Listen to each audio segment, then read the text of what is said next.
Good afternoon. I'd like to welcome you to today's Medical Center Hour. I'm Marcia Day-Childress from the Center for Biomedical Ethics and Humanities, and I'm pleased to welcome you all here today. Our program today is called Autism in the Arts, Max Understood. Autism is much in the news these days, from draft revisions to the official medical definition, to legislation pending in the Virginia General Assembly, to retraction by the leading medical journal in the UK of a once influential research article. Our program today also highlights autism, or maybe I should say we're bringing up the footlights, since we'll be addressing specifically the contributions of a work of musical theater to our understanding of this condition and its health and social implications. Autism is a pervasive developmental disorder typically affecting a person's ability to communicate, to engage in social interactions, and perhaps to respond imaginatively to his or her environment. A spectrum disorder with a broad range of presentations, autism is diagnosed in young children today much more frequently than in the past. Autism's causes, while the subject of great speculation and a growing research effort, have not yet been identified. The thought behind our program today is that the difference this condition makes in everyday life and interpersonal interactions can perhaps best be appreciated not through medical explanation, but through artistic representation of firsthand and subjective experiences of autism. Produced at the 2009 New York Music Theater Festival in New York City in September, Max Understood is a breakthrough work of theater that reveals an ordinary day in the life of a young boy with autism. The musical offers a glimpse of Max's family dynamics, and then, after Max escapes his apartment and his caring but overwhelmed parents, the audience accompanies him on a surprising and sometimes disorienting expedition around the apartment complex and into some encounters with a few of his neighbors. Created by UVA Assistant Professor of Sound Design Michael Rasbury, Max Understood has sound design at its core, and it contains melodies motivated by machines and dreams, all in an effort to represent young Max's ways of apprehending and interacting with his world. We're happy to have with us today, on my immediate right, Michael Rasbury, who will introduce us to Max Understood, its backstory, its creation and development, and the world this remarkable work of art makes more accessible to us all.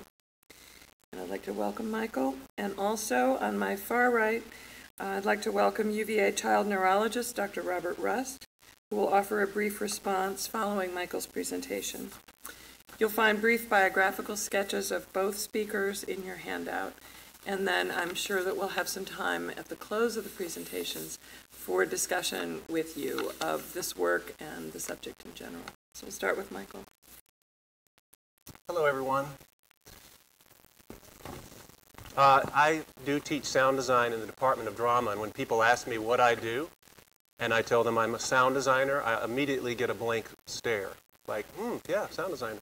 So I thought I would start today by putting my definition of theatrical sound designer up. I don't want to spend a lot of time here. I want to spend most of the time today playing examples and some cool little music videos I made of 4 or 5 of the songs from Max Understood, because I think that best explains what I've done, along with a little overview. But here's what I think a sound designer is. Sound designer is a collaborative and conceptual artist that exploits the expressive possibility of sound by employing a synthesis of sound and music proficiency, big breath, with technology to enhance the theatrical performance. And it is that comprehensive, it's hard to write concisely about it. I think a key word here is collaborative. Typically, I am employed to serve as an equally skilled artist on a team of artists in a grand collaboration. What's different about the work I typically do is that A, I don't get to choose the play when I'm in that scenario, and B, in this case, I've actually written the play and get to serve as the lead theatrical artist. So that's a big difference between the kind of work I normally do and Max Understood. Sound designers are also skilled researchers. We have abilities in script analysis, composition of both sound and music, and we know an awful lot about sound equipment and technical specifications, because ultimately we have to install a sound system in order to play back the art that we have created. So that's a little overview about the kind of work that I do. Let me introduce you to my son, Max Rasbury, who has autism. And as you can see, maybe I'm just a proud father, but he is a very beautiful boy. I think it's easy for people to think when you say, hi, I have a child with autism, that your life is incredibly difficult and there's no happiness, perhaps. And I can tell you there has been days like that, to be honest, and I hope that I can remain brutally honest with you today. But on the other side, there's an amazing creativity. There's a way of thinking about things that usually comes from a complete opposite perspective from what you may have. And Max, since I work primarily as an artist, Max has only emphasized the art in my life. The way he memorizes quotes from movies and media and strings them back together in very appropriate ways just continues to amaze me every day, and certainly inspired the work in Max Understood. Now, I must tell you that what you're about to see, the examples from Max Understood, are very much heightened, but totally inspired by my experience, both mine and my wife's experience. And I want to tell you another personal item that has charged the heightened quality of Max Understood. Max was born in 2000. In 2001, my wife was diagnosed with an acoustic neuroma. And, you know, she was told that she would recover very quickly, and most people after the operation don't, you know, sort of have their lives restored. But she was that one case where her life has been forever changed. She has had as many as 40 to 60 facial spasms a day, which are the result of nerve damage. In order to save her life, a lot of her facial nerves and her hearing was completely destroyed in one ear. And all of this has charged the environment at home while we're also trying to deal with autism. Now, the mom in Max Understood is not recovering from an acoustic neuroma, but I'm sure much of her verbiage has been impacted by this situation. And I wanted to share that with you so that you would better understand what I have to show to you. So just a brief history of Max Understood to put all this in context. The play was first envisioned while I was working with director Nancy Carlin back in 2006 at the Foothill Theater Company in Nevada City, California. This is a Shakespeare festival. It's actually known as the Lake Tahoe Shakespeare Festival. So for 3 years, I had the wonderful privilege to travel to Lake Tahoe, produce Shakespeare on the beach of Lake Tahoe in an outdoor amphitheater. And I did 6 to 8 Shakespearean works, and I was the composer. And this one in particular was a version of Twelfth Night that this director saw as being inspired by a Peter Max / Beatles world, and she wanted me to recreate the Beatles. So I had to learn the Beatles music and create some songs that sounded like that. And we hit it off, and I told her a lot about my family, and my family actually came out and visited me while I was there, so she got to meet them in person. And she heard me say something about Max Understood something, and she actually coined that phrase, Max Understood, and then suggested that we write this thing. So we wrote a little paragraph, and we shared it, you know, an overview of what we thought the play could be about. And we shared it with the company's artistic director at the time, and he said, great, we have a play festival. We choose 4 plays, original plays. It's a year from now, and we hire actors, and we do what's called a staged reading. Actors are holding the script, and they go through the whole piece, and we learn from it, and we can update it and rewrite it. And we said, sure. So then the fire was on there. We had a year to create this thing. I had never been a playwright, nor had she, but we had done a lot of work in the theater, so we thought we could pull it off. Because of this, she lives in Berkeley, California. I live here in Charlottesville. Most of this was written via email and phone calls, and me sending MP3s of my work back and forwards. And so we're very happy that it turned out so well, given the way it was constructed. And we still work in this way, and this is a work in progress, and we're still working on it. And just a brief history of the performances. As I said, a year from the idea, we were charged with bringing it back to this company out in California, and we did have a stage reading there, and we had talkbacks afterwards, and they were just supercharged talkbacks. People really seemed to understand what we were trying to say. Our play is purposely vague and open-ended and lets the audience choose what it means, and so when you write in that vein, it's always a little scary that no one's going to understand. But we found the opposite to be true.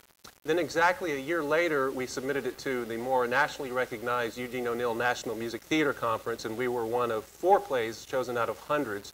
And in this case, they hired Broadway caliber actors. The child playing Max has a bigger resume than I do. He was going to star opposite of Nathan Lane in an Addams Family, the musical, that was coming out on Broadway after that gig. Then we submitted it the year after that to the New York Musical Theater Festival, and again, hundreds of submissions, and we were one of 18 who were chosen for full performance in an off-Broadway environment, and we did that in September. So we've been lucky to have something large happen each year since we've created it, and now we're shooting for the National Alliance of Musical Theater in New York, which puts our work before all of the artistic directors and producers of regional theaters and larger theaters in America. And that's really all I want to say, because I want to squeeze in 4 or 5 examples and kind of give you an overview of the plot. And I think the best way is to play some examples for you. Let's start with the way Max opens. Now, you're going to see video from the first stage reading in California. We don't have any other video because of Actors Equity, a union that states we can't do that based on the contract. But you'll see pictures. You'll see a little bit of my Max. So let me shut up and just show you how the play starts.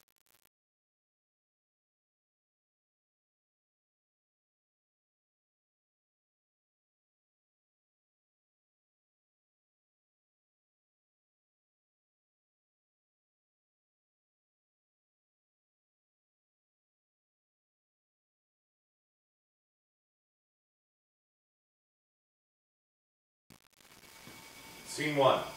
Home. We find a boy standing by himself, surrounded by darkness, center stage. He stands still, but there is a noticeable inner fire, burning brightly and ready to surge out of every area of his body. He's holding a mini trampoline, upright on its side. This is Max. His eyes are gleaming and wide open and far away, and he wears a very large smile.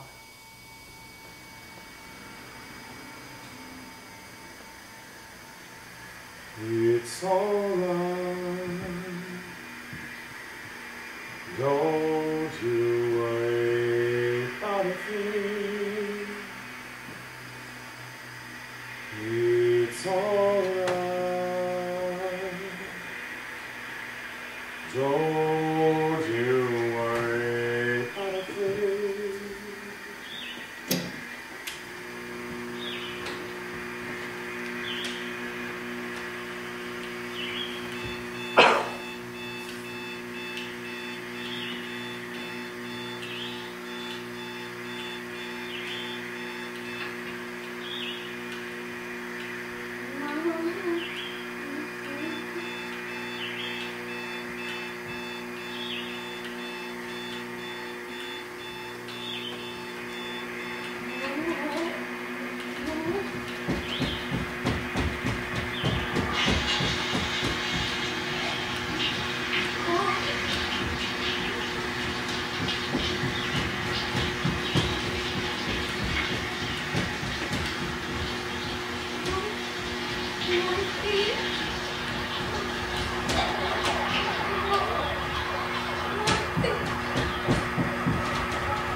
As you can imagine, it's potentially a huge risk to start a play like that, or a play in this way in a commercial environment, but we think that it hooks the audience. At least that's what we found. Ironically, the next thing Max does is he sits down and pulls out a machine that I've heard way too much of as a parent, and it's a president machine. It has all the heads of the president up to George W. Bush. And as you push the heads, an electronic voice tells you information about these. And Max would play with this in an unusual way. So I sampled all of the contents of the machine and made music out of it. And what you're going to miss here is the video of Max playing the machine as a composer of sorts.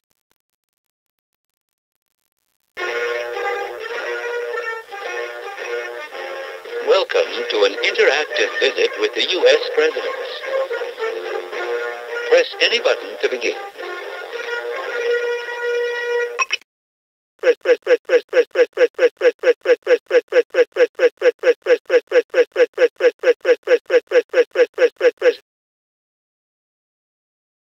Press a button. President. President. President. President. President. President. President.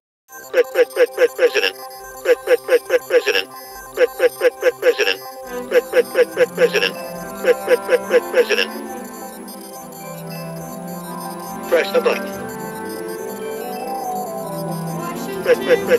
President. President.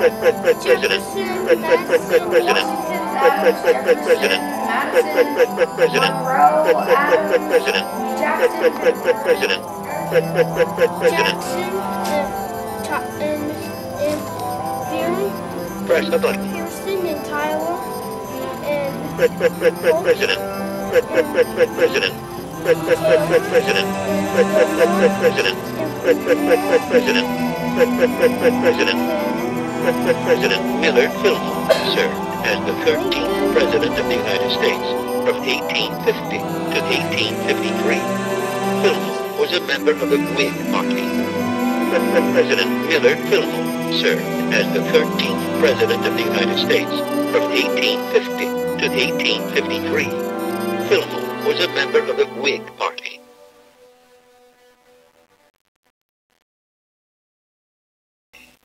And those are the first two scenes of Max Understood, and then we go into dialogue. And actually the first thing that you hear is a clip from The Wizard of Oz, and it's Dorothy and the Scarecrow talking about how he wished he had a brain, and I think Dorothy says, but some people without brains do an awful lot of talking, don't they? And then we go into the dialogue. There are 16 pages of dialogue before the next song, which I'll also play for you. But I wanted to pop this up here so you could see an example of the dialogue. It's fragmented, it's broken, Max is interjecting at inappropriate times throughout, and this is the tenor of the whole second scene. Mom and Dad, no, be still. They're trying to get him dressed with a dressing ritual, little game that they play in order to actually get him dressed. And they give him a sponge bath because he doesn't like to get his hair wet and he doesn't like the sensation of water. But look, he's trying to be an Abercrombie & Fitch fashion model, and Dad's saying, not right now. Dad, maybe later, I have to go, I'm really behind. He starts off, then Max shifts over to something he's seen in a Pee Wee Herman video. Oh, hi, today's secret word is fun. Now, you know what to do when anyone says the secret word, right? Mom and Dad not fully committed. Scream. That's right, let's try it. Are you fit? No fat. No, I'm fun. And then we all have to say, ah, and scream. I don't know how I'm going to finish all that, and my Max does this too. He often interjects and he says something until you acknowledge it in the prescribed way, and then we can move on. In this case, it's powerful power lines. My own son is infatuated with power lines, and we take drives around Charlottesville noting all the power lines. So powerful power lines, you always seem to manage. Powerful power lines, barely. Mom and Dad are having a little spat here. Max, wouldn't you have more fun if we took you to the... More fun? Then Max gets it. Ah! Then the TV is playing behind this, and you see the TV news coming here talking about a problem in society. Max is now quoting the Chipmunks. Later he turns this around and says, Nixon and the presidents? Nixon! You know, so it's very absurd. The play is absurd. It actually starts, it ends where it starts. It shows you that very little has changed, even though we lead the audience on to let them think that Max is becoming a real boy or a typical boy. But by the end, we pull the carpet out from under people and put it back into the beginning situation. Okay, this is Mom and Dad's first little breakdown at the end of this scene.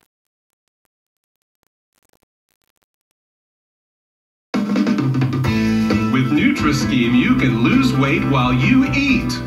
Tanya lost 30 pounds while eating. I'm 47 years old, and I haven't looked this good since high school. My husband calls me his trophy wife.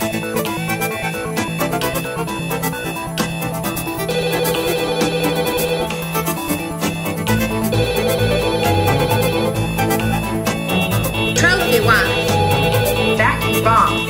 This is real, and that is not. Don't compare. I am stuck in this. It's for life. They can't know. Stuck. Husband. Failure to outline a successful strategy. Husband. at us.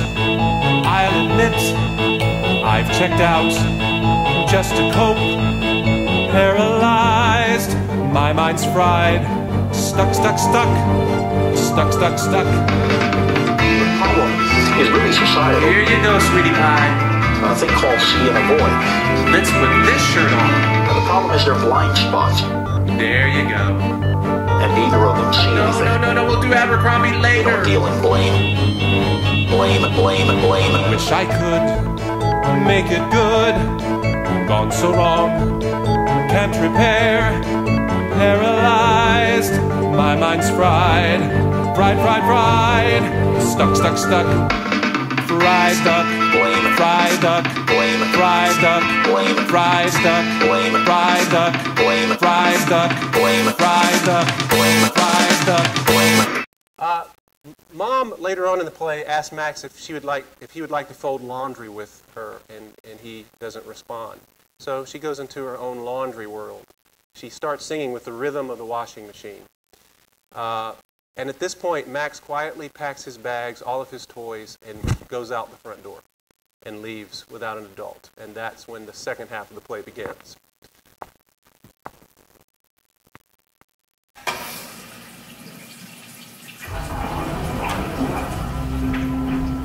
Another blast of noise wake up.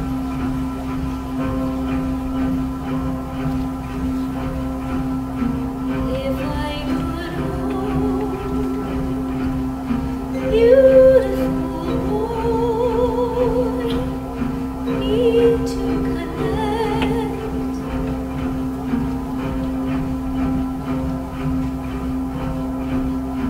If this persists into beyond, I'm feeling weak.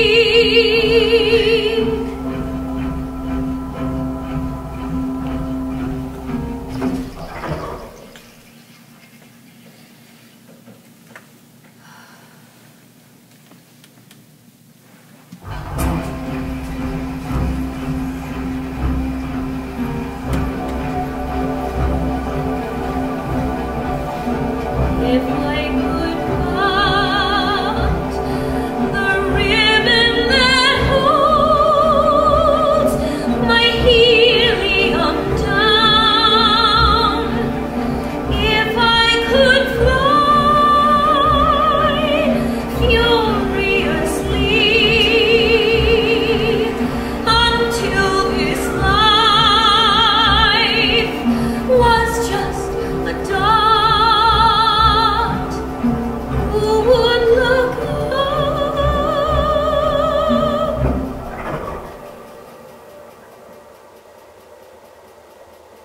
She's just over there. She'll be all right.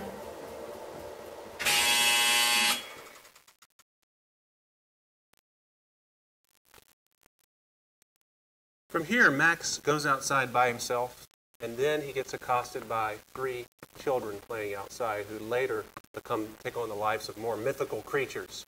One's named Peg, one's named Finn, and one's named Albert. Finn is in charge of all of these kids. And they attack Max. They make him nervous. He begins flapping. He begins kicking. And they're playing next to a busy street.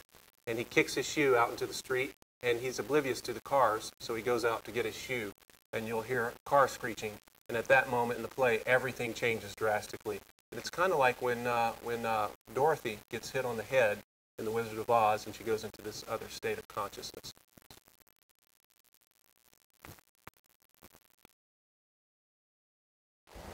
Don't you? Don't you? Don't you? Don't you, don't you, don't you, don't you, don't you, Like a little woman. Why do you jump up and down like that? Why don't you answer her? Answer. What's your name? Answer. Don't you talk. Answer. Why are you humming? Humming. Why do you sing like that? He acts normal like us. Writes the little school bus.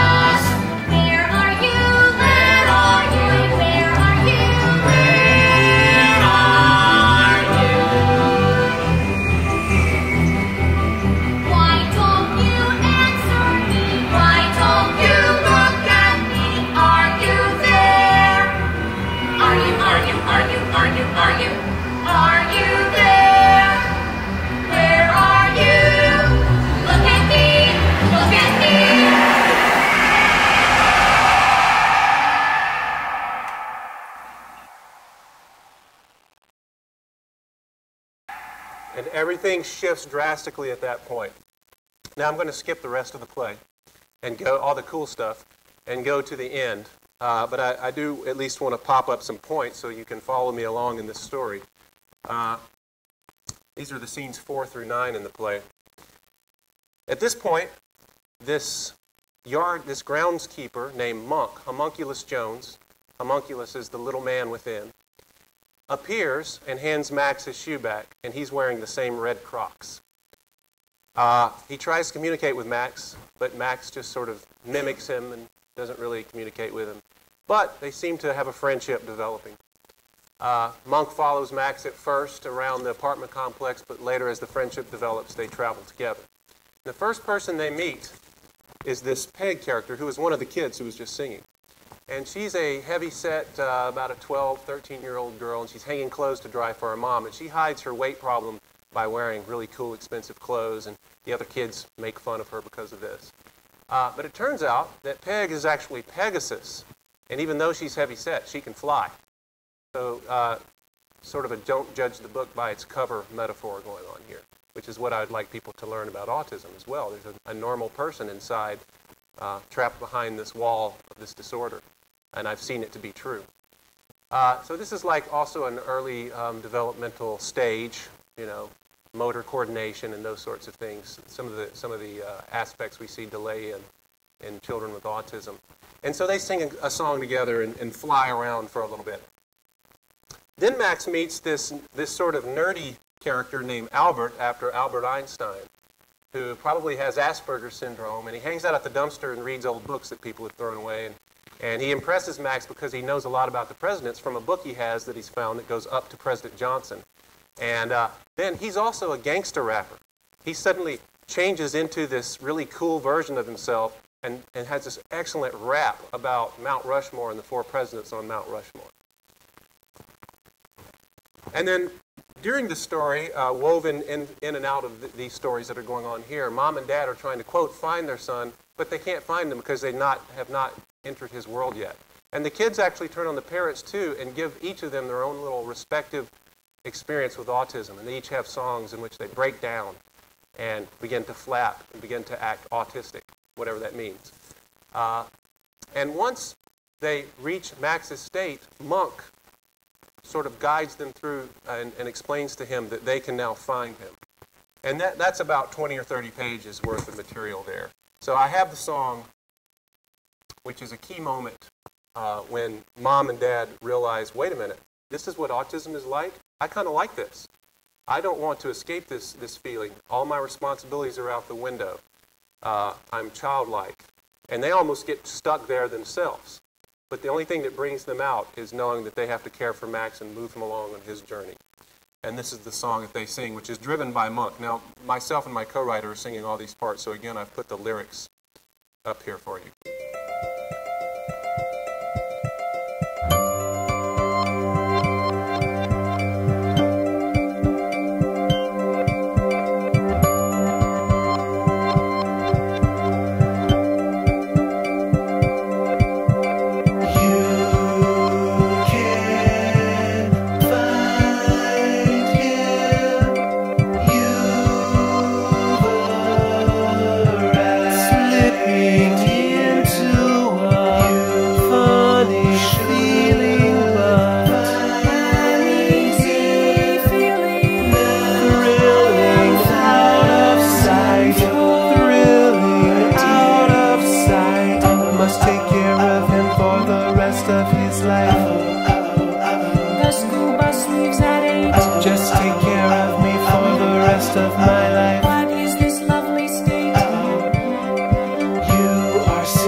Choices, don't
And Max has been there all along, and he pulls out his Casio and says, press any button to begin. And he hits a song that drove the parents crazy in the opening scenes, turning it on and turning it off. And he then uses the dressing ritual against his parents to get them to touch each other and to hug each other. And once they do that, he says, free, and he runs off to the final destination, which is, already told you that, to the drainage ditch. Monk talks to Mom for the first time and Dad and says, hey, snap out of it, snap out of this love scene, catch him. You lost him once, you could lose him again, go find him. So they trail behind. When he arrives at the drainage ditch, which is also a beautiful, sparkling waterfall, you know, there's a double quality to everything in the play. Max encounters Finn, the bossy girl who drove him into the street before, but she's now a mermaid sitting across the ditch. And they woo each other, have a little scene. Max constructs an amazing poem about sardines in a tin. Monk has taught him all this, by the way, during this journey, as he became more and more like a typical boy. Max sings this amazing song called Poetry for the mermaid that he just makes up in real time, is what we lead people to believe, with all of this knowledge that he gained from his mentor. In the end of this, Finn starts saying to Max across the drainage ditch, I found a friend, come join me. And she calls, Max, Max, Max. And as she does this, her voice transforms into his mom's voice, calling back for him from home. So he jumps in the water. And then he begins to drown and sink because he can't swim and he's afraid of water. But he is crossing through into something else. And he falls down and down and down and down and down and down and lands right back in this bed where we started. And everyone's there, kind of like the Wizard of Oz metaphor. You know, all the kids are there, Monk is there. And I thought to conclude I would show you the very last scene and play the very last sound that we hear.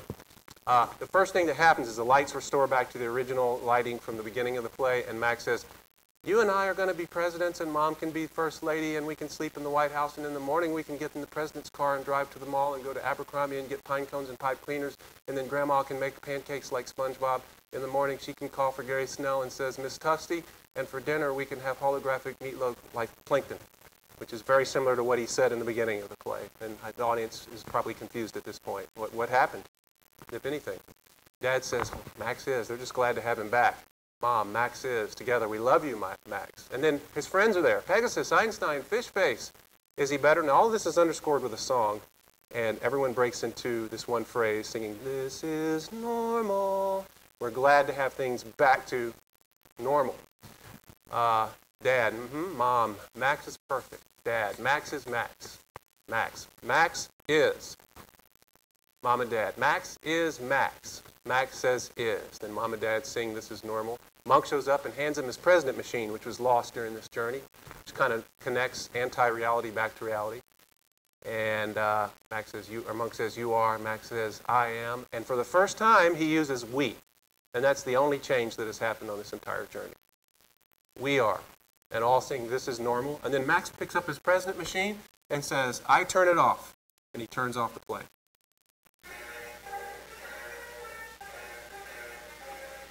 Good night, and God bless America. And then the lights go out. So that's Max Understood in a nutshell, and I appreciate you taking time to listen to me today, and be glad to answer any questions later when we get to that part. Thank you.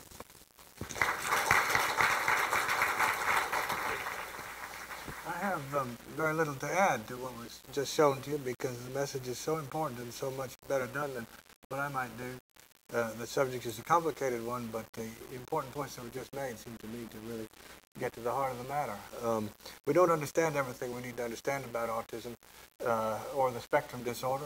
We know more about classic autism, the early male autism, than we do about other entities, Asperger's syndrome in particular, and other kinds of adolescent presenting problems such as what people want to call bipolar disorder really are a mess in some ways in terms of who gets included and why.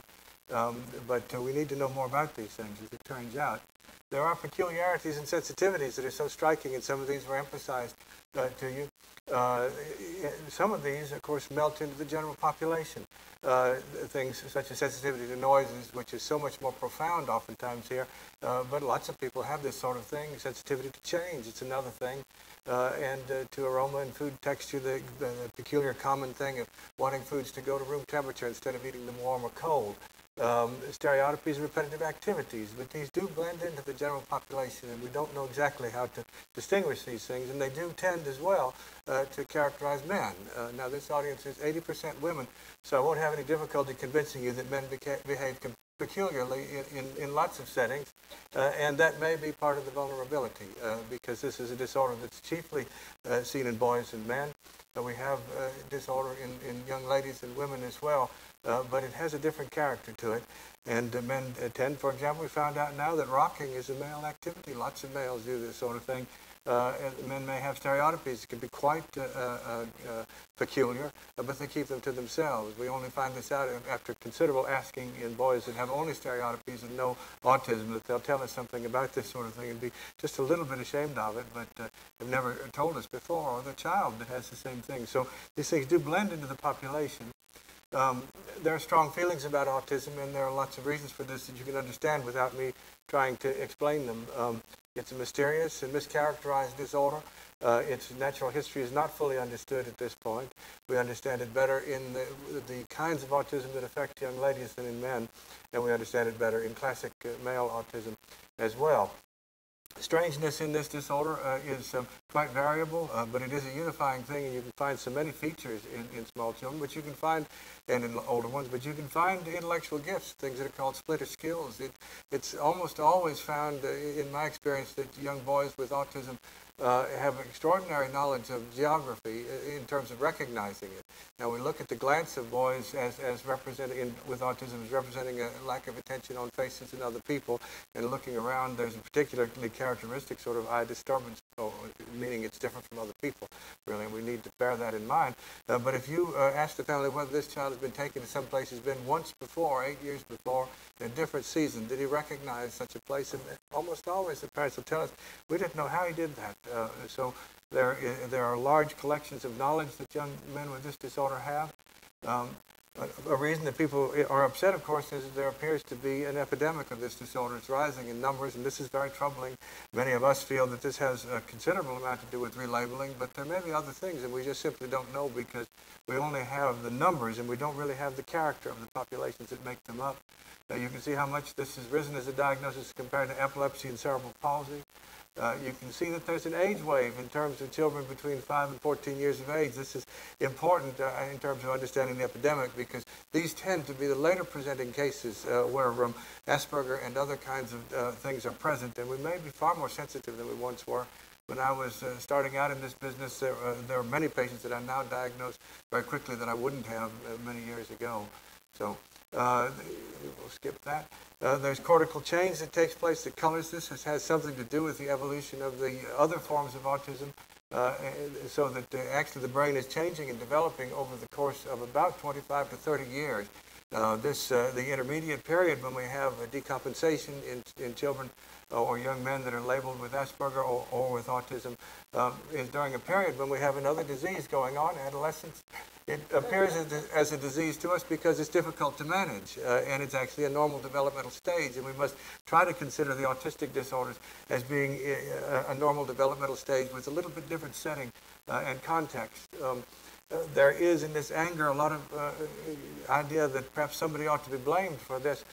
We see here that this is not what's going on in Max's play.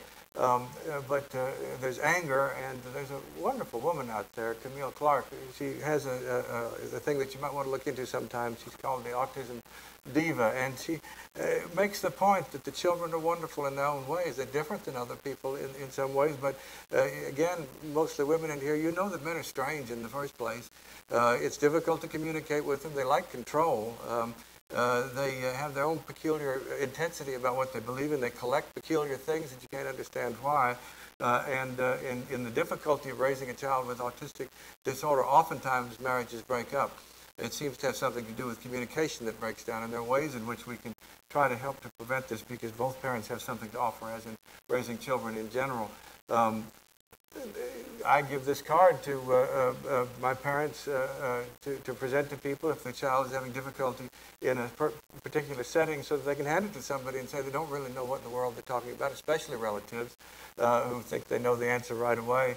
So there are behavioral problems, and you've seen in the play so beautifully demonstrated the sort of things that may set this kind of thing off, particular noises or combinations and so forth. And yet music is greatly beloved by many children with autistic disorders. We sometimes, after the sensitivity of the ears to having earphones placed can be overcome, children listen to music that they like, oftentimes over and over again, and it can be very composing for a child. So this is a famous novelist, Rose Macaulay. She said that nothing perhaps is strange once you have accepted life itself, the greater strange business, which includes all lesser strangeness. So I think understanding is important, and anger is less important for what we're doing here. Mostly boys, as I've mentioned here, we're beginning to understand in more than 30% of the cases the genetic basis for the disorder. Perhaps most of the disorders will have this because the pattern is so characteristic. With brain injury, you see such a variety of patterns, but this is so characteristic, and we're beginning to understand these mutations and how they work. So it's a disease that's highly heritable, but not inherited. This means that the genetic problem arises de novo in the child most of the time, as it does in Rett syndrome or classic autism, and so it can be passed on, of course, quite readily to offspring, but the parents don't have the same characteristic except in families with a particular kind of disorder. This is Rett syndrome, beautiful child, just as we've seen a handsome boy and a beautiful girl. It seems to me so often the children with this particular set of problems are very handsome children. And we know about Rett syndrome, and we know now about what causes some of the problem. There are these, I don't want to bore you with the scientific details, but there's an accumulation of more and more synapses and connections in cortical areas that don't communicate with long connections to other areas of the brain, which may very readily be understood to account for accumulating large amounts of knowledge right next to each other so you can access them so quickly. I had a little boy with autism who the phone book in their town was about that big. And I could open the phone book and ask any name. And with that same peculiarity, the way in which the answer was given almost instantly, he could give the phone number for everybody in that book that I sampled on. So accumulating knowledge is one thing. The conceptual aspect of this, which is the long connections, may be interfered with. And perhaps that's why communication with other people who have that long axis connection is difficult. It doesn't mean there's anything wrong with the child that has a different way of looking at things, but it means it makes a difficult process of trying to connect with the rest of the world because we've defined our society in a particular way, because of a particular way in which the brain's connected. There is a heightened access to paroxysmal activities locally, so seizures are reasonably common, and also emotional and autonomic breakdowns may be part of this because of very local connections without the overlay of what the brain might do with these long connections to suppress activity in one or another area. There may be, as different signals come online, because as I mentioned, there are 30 years during which the brain is developing and changing, where functional deterioration may take place, as sometimes does in the teenage years, if we're looking closely enough. So there's a change in the profile of these things. We're seeing fewer children defined as having an autistic spectrum disorder with mental retardation. We've always had the problem of knowing whether children with classic autism have mental retardation in the first place, because language goes away. How in the world do you sample the intelligence of those little boys? How do you sample the intelligence of a girl with Rett syndrome? So we've called it mental retardation, but it's, of course, ignorance on our part. You've got most of these children now living in the home where the problems that are faced by the parents and the joys and things that the parents anticipate and see as well represent a mix that I don't understand fully because I've not been there. I've been on the other side of the desk many, many times, but I've not been in the home when these things are being dealt with. I have a mother over in Waynesboro who had to go through lots of things with legal people because her son, it's not her son, it's her she adopted this young man who's now 19 years of age, and he has such great breakdowns from time to time that they've had to put a room within the house that they can lock so that they're not injured by this young man. We don't understand these episodes well at all. He's a lovely boy so much of the time, but he has great difficulties behaviorally, and it took us about 8 months to get permission so that mother could lock him in the second seat of the car, because when he's not locked in that place, he may grab the wheel and pull it. He's done that a number of times, and it nearly caused wrecks a number of times. So we need to have better understanding of how we deal with these things, which can be so difficult. Temple Grandin is in the handout as some things that you might look at, and if you want to really understand this disorder, there's nothing better, of course, than to understand it from a person who has it. She writes extraordinarily. There's a peculiarity of the way in which she writes, which you'll recognize, but again, it's a different way of looking at things. And any of these books would be most helpful in terms of understanding autism and the course that she's experienced with the very understanding and nurturing parents, as we see in this instance here, where she has made extraordinary contributions now, especially to the care of animals. She says that autism is an extremely variable disorder, so I want you to know, as has been emphasized already, that these are individuals. They're not an autistic. We got over the business of calling people an epileptic or a diabetic. So this is not an autistic. These are individuals with some differences from other people. She also says if you start a medication, be careful about it. And one of the most peculiar things is the medication sensitivity that we don't anticipate, that occurs not in so many other children we try to treat with the medicines that are available to us. And also, very importantly, no one can tell you how anyone, autistic or non-autistic or whatever, will turn out. This is something parents worry about with their children through the second and third decade. Most children get over adolescence by the mid-portion of the third decade or fourth decade. So there are styles of learning we need to take into consideration. It's very difficult for teachers to implement these things. In California, where there is a very active public health system to get children the best education they possibly can, now because of no money in the schools and in the state, teachers that have had 8 years or 6 years of experience or less have all been furloughed. So you can imagine the number of young teachers and idealistic teachers that have just been turned out from the school. And many classrooms in the younger grades have 45 to 50 children in it. And if you've got a child that you need to take particular care of and where the learning style is different, it's very difficult for the teachers who want to do the right thing. That's why they're in the business, and they get frustrated when they can't find a way to do it. But there are musical aspects of learning and logic aspects of learning. Sometimes large quantities of things, an entire foreign language learned so quickly, or other things. And these are the kinds of things we'd like to find a way to make a useful place for a person. Because it's something that doesn't have a useful place and doesn't have an identity, it can be in a predicament. And I think you'll understand, again, because there's 80% women here, men need an identity and they need a job to do. And they're not flexible about it. There was something in the Washington Post this last week about men as being the best shovel-ready project in the country. Because when the snow came in, all of a sudden there was something for men to do. They couldn't possibly just sat at home. So they went out and made an expert and careful job of cleaning off the sidewalks and so forth. So men need an identity. It's difficult for children with autistic disorders to find an identity that fits in where other people recognize what it is. And if men were placed in that situation without autism, they would find it difficult too, as men often do when they retire. So education, there are lots of ways to do this. Madame Montessori, a very important person for us understanding lots of things about training children. She said, find the little sparks and blow on them until they burn brighter. She did this with folks in Rome that had either not enough money or not enough food or not enough in the way of preparation of their education or mental retardation and other things. And this needs to be borne in mind. Improvement of sleep is valuable. As Shakespeare says, it knits up the raveled sleeve of care. And this is true in autistic disorders as well as in other things. And sometimes we can do something in particular about that. And sometimes we don't recognize the headaches that children with autism have. And the way in which we treat their sleep often helps with that. And it's amongst the things that may cause deterioration of behavior. So, but it has to be done as an individual. We have to have a particular goal in mind. We used to just give large doses of Mellaril to children and just make them go to sleep. I remember taking care of a little girl with tuberous sclerosis where autism is a frequent problem. She was treated with Mellaril. I took her off of that so she could wake up. She was 15, 16 years of age, and she became, because she had autism, I didn't identify it at that time, a long time ago, but she would hover over her parents with a knife or jump out of the car on the highway and so forth. And we were trying to figure out what to do next for this little girl, and the mother turned to me and she said, you know, the funniest thing happened. She has very few words, this child, and she said, 16, 17-year-old, she said she was looking in the mirror one day with tears running down her cheeks, and mother said, "What's up?" And she said, me ugly," looking into the mirror.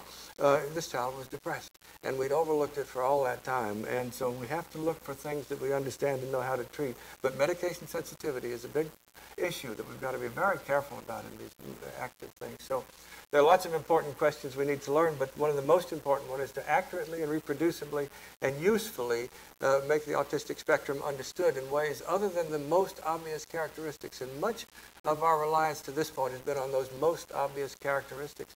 The loss of language at 10 or the very little language that may be possessed at 10 or 12 months of life.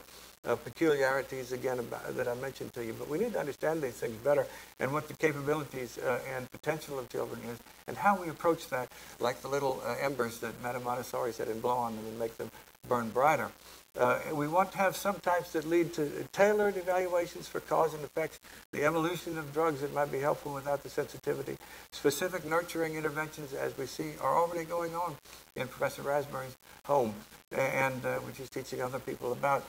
Guidance, how to protect person and family, especially the impulsivity that's so often a feature, or at least, maybe it's not even impulsivity, but inattention to certain parts of things observed in the environment.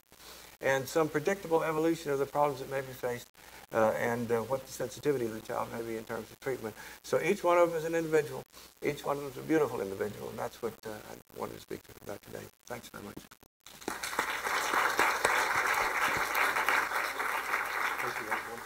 Thank you both for wonderful presentations, and we have some time for a conversation with the audience. If you have questions about either the art or the science of our subject for today, we'll take your questions. Would I like to start? Noelle, I need to get you on the recording. And if you will, please identify yourself when you ask your question. Hi, my name's Ivan Logan. I wanted to ask if you think your son understands or knows anything about all of this wonderful musical that's been done about him. Yes, I was asked that earlier, in fact, and when I started, you know, he was 6, and he seemed to be less cognizant of what I was doing, and so I actually used his image in our logo and kind of used him as the poster child for what we were doing. And in September, I realized that he really has been paying attention all along. He just didn't have a way of expressing it. And so now I'm trying to remove his image more from it, you know, separate him from it. He has said things in the past like, I want to burn Max Understood. You know, I want to get rid of Max Understood. And then I would say, well, do you want me to stop working on this? Oh, no. But he's trying to express something to me, you know, that causes interesting feelings, for lack of a better description. I'm not quite sure exactly how he feels about it. But he is an iMovie expert. And even that, a couple of video clips were video clips that he had made. And he actually groups his videos into volumes, and they are Max Understood Volume 1, Max Understood Volume 2, Max Understood Volume 3. So still trying to figure out exactly what he thinks about it. I think he likes it, but it does concern him at times. And it may be simply because I'm away working on it. I'm just not sure. Larry Hoffman here speaking. My experience, you know, with children with autistic behavior as a pediatrician over the years is really what gets everybody so upset is the explosive behavior. And I think that, I guess my question is Dr. Green, a psychologist in Boston, who has done a lot of work and written the book called The Explosive Child, and he claims that there are very few kids that he's ever seen that he was not able to figure out why they were having the explosive behavior. Everybody focuses on the fact that they start kicking and biting and doing all sorts of things. And he said, Dr. Green says, all of these kids look that way. The question is, what triggered him? And getting schools to look at what's triggering them is a very difficult process. Because if we can figure out what's triggering that, and I suspect it's some type of frustration in the communication that the child is not able to get over there. So my question is, do you, Dr. Rust, do you feel that his work is good and worthy of following?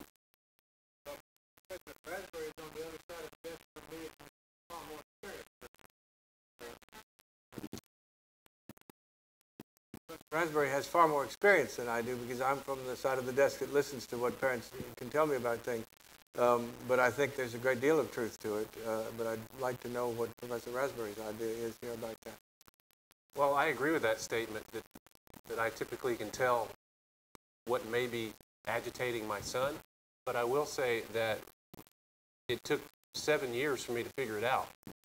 And because, as you pointed out, everyone's an individual, if there's not any verbal skills, sometimes it's very difficult to figure out what is causing these outbursts. So kind of have mixed feelings about it.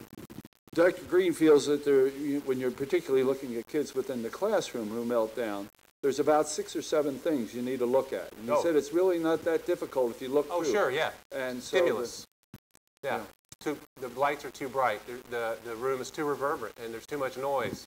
I can think of 5 or 6 things that would cause such outbursts. Definitely. I know someone as well who has built a room that has nothing in it for their child to play in. And when I went in there, it caused me to feel a little anxious because it was also incredibly reverberant. There was no treatment on the walls to keep the sound from reflecting. And I felt they, too, were guessing at what would be the best environment for their child. I'm sure that no one really knows, and you know more as the child ages. Not sure if I'm answering your question. I hope that helps some. I would like to ask both of you a question, as autism is not covered by insurance companies, as you probably know. If you had to ask or to say one thing to the state legislator as well as the federal legislator regarding children with autism and coverage and support through our community, what would you like to say to them? I would probably have more than one thing to say. Kind of put me on the spot here, so I'll say a couple. First of all, there's an army of children with autism who are going to grow up and not pay taxes and not fight wars and not think like we do. So that's something to consider based on the charts that you've shown. And my biggest frustration right now, and we're very thankful for what we have, okay, but Max has been integrated into the public school, and he has a full-time aide with him at all times who can choose to pull him out and into a quieter classroom. But as thankful as we are for this person and the fact that they're a responsible adult, they're not a specialist. And in order for Max to keep up with the other typical students, you almost need a trained specialist who serves as an interpreter for what's being said. And we moved here not only because the position opened up at the university here, but because we heard about the autism resources in this town. We were from rural Louisiana, and there were absolutely no resources. So we're very thankful for what we have here, but it's still not enough. And I would, to answer your question, I need to make a list of things. I don't know what, I haven't thought enough about what would be the one thing that I would say, and perhaps I should. But that's the first thing that comes to mind is how can we successfully integrate them into the classroom with everybody else? That's certainly a very important part of things in 2 directions. It's important for the children that don't have autism to learn how to deal with issues of this sort, be observant and understand, and you need more people to do this. California had fair numbers of these people, but they've gone with the way of the economic downturn. Virginia's been behind North Carolina, where educational programs have been much better developed than we have here, but trying to catch up at this point. It takes a lot of people. It takes people, psychiatrists and child neurologists and others, pediatricians that can help to understand these problems, and we have too few of those. The average age of a child neurologist in the United States is 55 years of age, so we're going to all die out one of these days. We need more people at all levels, more money put into these things so that this can replicate perhaps what happened with Down syndrome. It used to be that children with Down syndrome were institutionalized. I can remember when I was young, it was very unusual. We had a child with Down syndrome who grew up with us in school and so forth and did very well. Because if you have the opportunity and you have the capacity and you have people trying to sort out how you look at things a little bit differently, then things go better for you. And other people learn from you about what life's all about, too. Well, I'm sorry to bring the hour to a close. This was a very illuminating session, and thank you both again for your presentations. We hope that you'll join us next week. We have David Hirsch here from Harvard and the Cambridge Health Alliance talking about bringing the patient back into the doctor's education. Thank you again, Michael Rasbury and Robert Ross.